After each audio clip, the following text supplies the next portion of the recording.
Kang is a charming boy who transfers to Korea's elite school, Jooshin High, on scholarship with the aspiration to become the top student. However, he soon learns that this school is run by Ri-an, a rich spoiled brat whose family owns it, and before whom even the principal cowers. On his first day, Kang is marginalized by both teachers and students, just like the rest of the scholarship students, and in the evening, he heads to a rich man's party to play piano with his band. There he meets Jae, a fragile girl who gets continuously taunted by her father about her makeup and clothes. Even though she never argues back, she takes off her clothes in an act of rebellion. Kang is instantly smitten with her and strips without hesitation when she asks to borrow his shirt.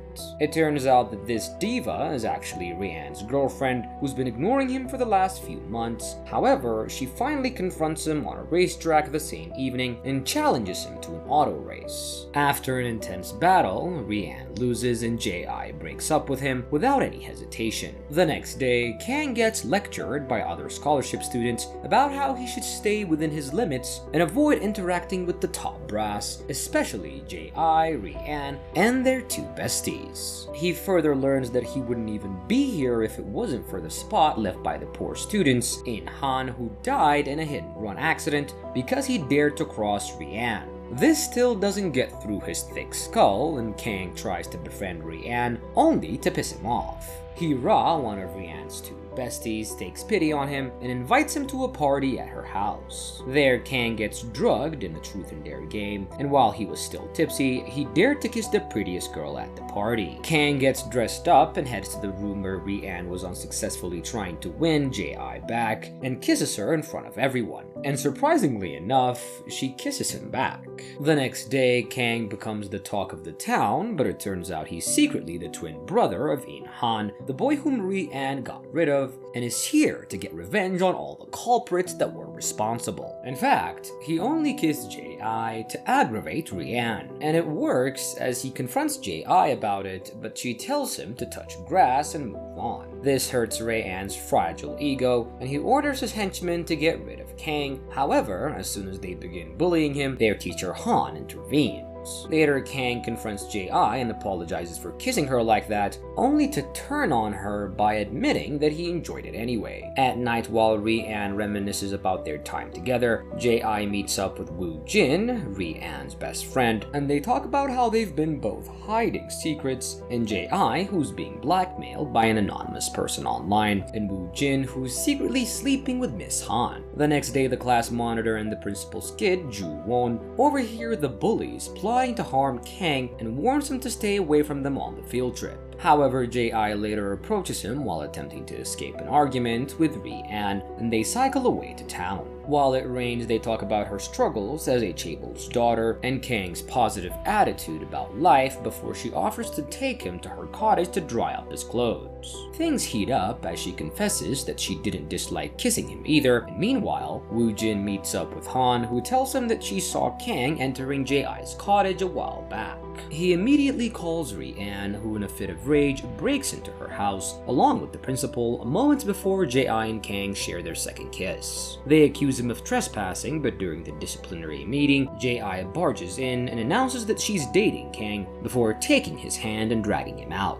She even warns Ri-an about laying his hand on Kang ever again. In reality, however, Jae saw the bracelet around his wrist, which resembles the one in Ha wore, and suspects his identity. On the other hand, Ri-an struggles to come to terms with Jae's betrayal and takes up Hye-Ra's offer to date her for show. The next morning, Jae picks Kang up and asks him about the bracelet, and he says it's something he and his bandmates share, which shakes off her anxiety, and they make their debut as the school's new it couple. From then on, Kang's life changes as everyone around him begins respecting him, and he even gets to take special classes. This only riles up Ri-an even further, and he gets back at Jae by kissing Hye-Ra after winning his rugby tournament. That night, Jae receives videotapes about her secret pregnancy and panics upon learning he might show it to her abusive father. The following day, Kang takes her on a date to a nearby market where they share some street food, and he tells her he can see the anxiety and loneliness in her her eyes, only for her to run away. That night, Kang plays his piano at a parents' meeting hosted by the rich kids by Rian's tycoon mother, who was a longtime rival of Jae-I's stuck-up father. Meanwhile, Hye-Ra asks Jae-I to introduce her father to hers since their family business is struggling, only to be turned down because she's still salty about her best friend dating her ex-boyfriend. This pisses her off, and to get back at her,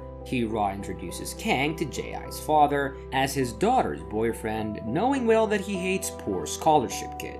Although her father leaves after warning Kang about associating with the higher-ups like him, Jae-I gets insulted by her stepbrother, who first calls her mother indecent and later blackmails her. The next morning, she apologizes to Kang for her father's misbehavior, but he shrugs it off and instead asks why she broke up with Rian, even though she clearly still loves him. When she doesn't reply, he offers to date her for real and help her deal with her loneliness, a promise that reminds her of In-Han. However, she turns him down and walks away, and later the same nonsense Kang video of In-Han being bullied and beaten, and tortures Jae-I with intimate videos of her and Rian's holiday getaway. Overwhelmed, she leaves the class followed by Kang and then Rian, and Kang catches up to her and asks what's up, but she leaves with tears in her eyes while he ends up in Rian's clutches. The jock tells him to stay away from her because it's his existence that's causing her pain, only for him to wonder if he'll just get rid of him like In-Han if he doesn't.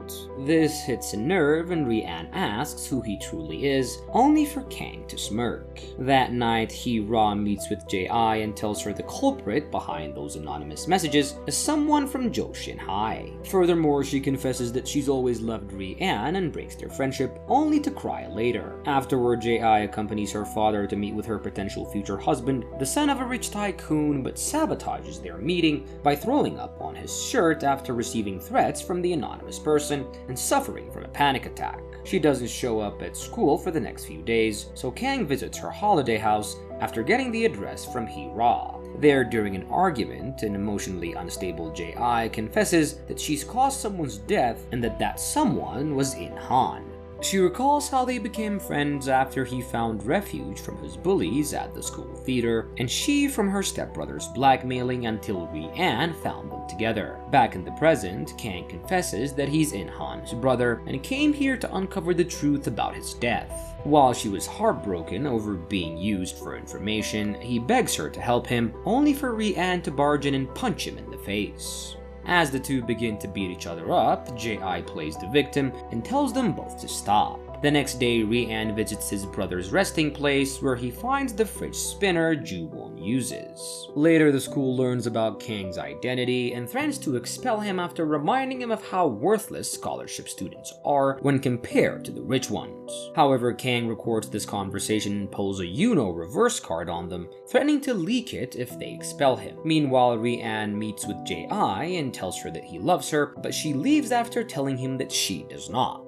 The next day, she receives another threat from the anonymous person, and this time against Rian, and asks Kang to help her find the culprit so she can protect Rian. Kang was baffled to hear that she wants to help the one that hurt his brother and turns her down. Meanwhile, the Anon is revealed to be Jae-Won, who steals these videos from the school's software and taps the students' phones. Sometime later, Jae-I's father decides to send her to the States permanently with her potential future husband, and she doesn't say no, hoping to escape all the blackmail. Hye-Ra hosts a farewell party to mock her, but a day before the event, her family goes bankrupt and she ends up at a third-grade hotel. Kang arrives at the party and approaches Jae-Won, revealing that he's aware of his secret identity, and the two team up to bring down the spoiled kids. Halfway through the event, Rian's car makes a flashy entry with Gi inside it, and everyone is shocked to see how quickly Ji has switched to another man once again. This grand reveal triggers Hye-Ra's already depressed state of mind, and she leaves after throwing a tantrum and calling Ji a bitch. The next day, Woo-Jin learns about Ji's secret pregnancy from his mother, and the scholarship students team up to break up the hierarchy. Hye-Ra, on the other hand, doesn't show up to school for a few days, and Woo-Jin, who's secretly in love with her,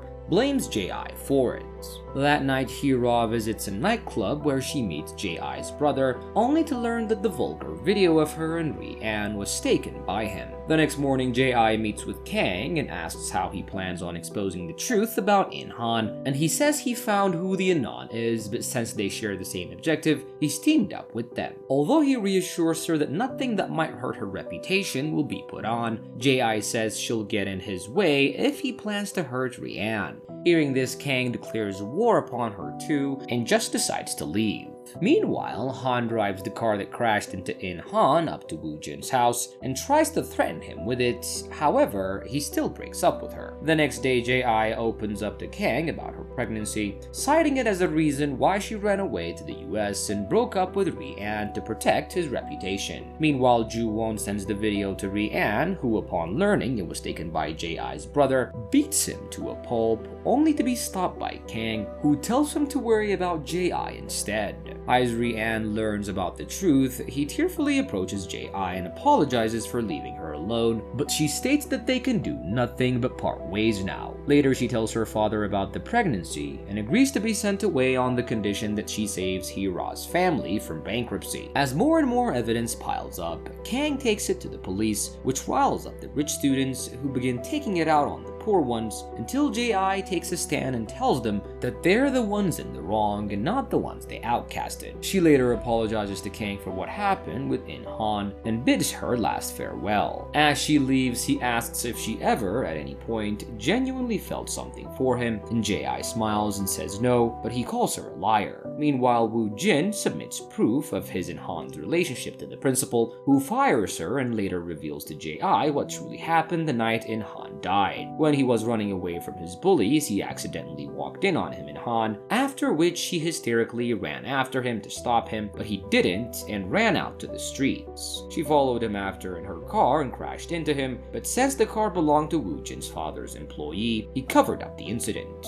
He further confesses that he had no idea who the culprit was until recently when he discovered In-han's phone in the camera pen with In-han's video in it, after which he broke up with her. He gives this pen to Jae-I, who hands it to Kang, and after this, Han gets captured and the principal gets fired, and all the students get questioned of their misconduct and bullying. Even Ri-an apologizes to Kang for not stopping the violence against In-han, despite having the power to do so, but Kang refuses to forgive him. After everything dies down, Jae-I makes up with Hye-Ra and breaks up with Ri-an for real and leaves for the US. Kang stops her midway and hugs her, apologizing for how things turned out, but she smiles and tells him that she truly did have feelings for him at some point in their fake relationship before saying goodbye. This is where Kang's fight for justice ends, and with that, the movie ends. We hope you enjoyed our video. Watch the next recaps on the screen, and don't forget to subscribe for more amazing recaps. See you in the next one.